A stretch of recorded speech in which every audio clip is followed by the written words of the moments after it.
Hello, hello, hello, everybody. It is Matt and it is Fiendish Friday, and I am back at you with yet another review. Before I roll on to any of that, I want to wish each and every one of you a great morning, evening, dawn, day, or dusk, all that lovely stuff, because life really is too short as is. Do me a really huge favor and like, share, and subscribe. I love seeing your beautiful faces when you are here. I know I'm here an awful lot, but I have an awful lot on my plate to review. And one last little tidbit of information. Check out the description box. I give you a bigger bite of every single movie of every single day, such as your brief synopsis, your starring cast, director, runtime of the cut I am watching, along with a link for a trailer, and then eventually it's going to go. I put the link for where you can purchase it when it does go out for sale, and that is going to be out for sale on Scum Video, BigCartel.com, I believe is what it is.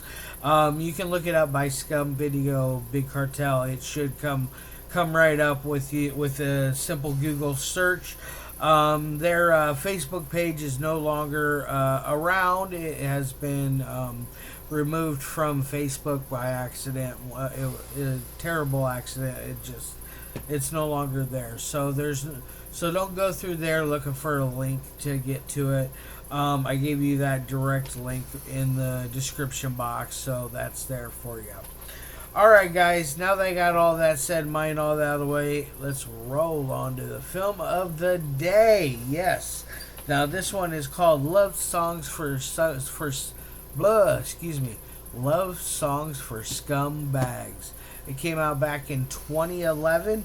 It runs at an hour and 44 minutes. It felt like a hour and 45 minute to 2 hour film. Because it was very slow paced, but it is not a bad slow pace. I thought it was pretty good.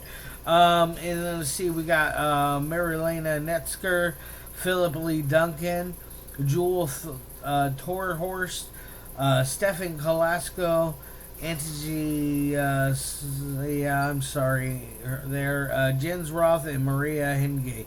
And then this is directed by Phillip Duncan as well. So pulling multiple duties on this film is Phillip Duncan. Now, what exactly is Love Songs for Scumbags exactly about? Well, it's about an American GI who finds himself back in Germany after years of not being there. He starts to find out things about his past, such as how his parents were and how cold they were as parents. They fought all the time. They did weird things sexually. It just kind of, or not weird. It just comes off weird. It's not like bottom of the barrel, like holy shit, that's weird stuff. No, it's just a little different than the average bear would probably do. And then eventually you find out that he was married at one point and had a daughter by the name of Sophie, and then you find out like what happened with the ex-wife and how she ends up with another fella, and how their lives are going. It's quite interesting on that aspect. You have all kinds of crazy things happening in here, from sexual stuff to a marriage counselor that is getting weird with both the mother and the father, such as having the mother shave her armpits and her legs, and to the father having her play with her breasts and suck on her neck, and just different things like that. Something that you would call a bizarre way of handling a situation in a counselor therapist type way. And then eventually it moves on more towards Sophie, and of course Doug Blankenship, which you remember his name a lot because it's said quite often Doug is. And then there's also a side story of where Doug, when he was clean shaven and had a nice haircut and was cleaned up, he met a German man in, I believe it was Denver, Colorado, of all places, and he basically swoons him and basically gets him to have a sexual relationship with him. Considering things are a little bit not really Doug's thing. You can tell that he's not really into it as much as the German man is. I forget his name, but it just really has lots and lots of layers. And you have to pay. This is when you have to pay attention to. If you do not pay attention to this, you will be lost. I paid 100% attention to it, and I still feel like I might have missed something here or there.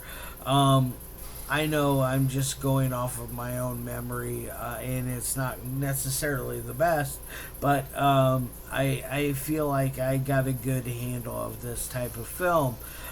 It's definitely what I would say a slow burn.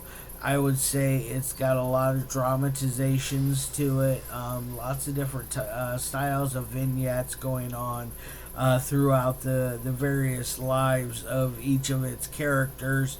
And it's really beautifully shot, in my opinion. There is lots of camera angles and different things going on with the camera that I really found pleasing for the eyes. I thought it was really beautifully shot. I think Phillip did a good job as a director. I'm really impressed with this. I know this is not going to be for everyone type film, because I have a feeling like some of those people that are into like more mainstream non-art house films would probably get lost in something like this. You got to have a certain love and a certain taste for art house films to really get into this one, in my opinion, but it really does work on all cylinders. Now on to the three things that I love my movie to meet. First and foremost is the audio. The audio is very good in this. I didn't notice anything bad. I mean, granted, this film is 13 years old and it's aged a little bit, but not horribly. Granted, there is language used in here that you don't want to hear nowadays. At least you cringe when you hear the language, but it's very real feeling, in my opinion. So I'm going to give it an A plus there. Now onto the dialogue. The dialogue is very crisp in there. It really rides on all cylinders and goes all the way out from beginning to end. Doesn't lose any momentum or any kind of pacing issues, which that's where I'm coming up with. I'll talk about that when I talk about the third thing, which is editing. But the dialogue works very well. Everybody delivers it with masterful acting and intentions going on here. It's really good on that end. So I'm going to give it another A plus. And now onto the editing. The editing is very good. Like I was saying earlier, the pacing works very well in this. I just really my only beef would I don't know if I'd want it longer or shorter. I think probably longer, because there's still stuff you can delve into throughout their lives. You could extend the ending. You could just do so much more with this. It just really is just a splendid film, all in all. So I'm going to give it another A plus on the editing. Now on to my final score of 1 through 5. I'm going to give this a 4.5 out of 5. It is above average. It is almost right there to be a perfect film, or at least for me, it felt that way. I know others out there might disagree with me, but that's quite okay. Alright, guys, I'm going to get the hell out of here. I hope all of you have a fantastic weekend. I'm going to try to be back with you on Sunday for another review.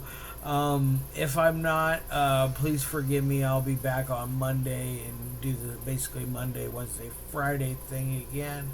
But either way, we also have Thanksgiving coming up. I will be gone all that time because I will be with family and will not be able to break away from anybody in that time. It's always just crazy hectic for me that time of year. So don't look for anything during the Thanksgiving holiday when that gets here. But anyways, I love your faces, and as always,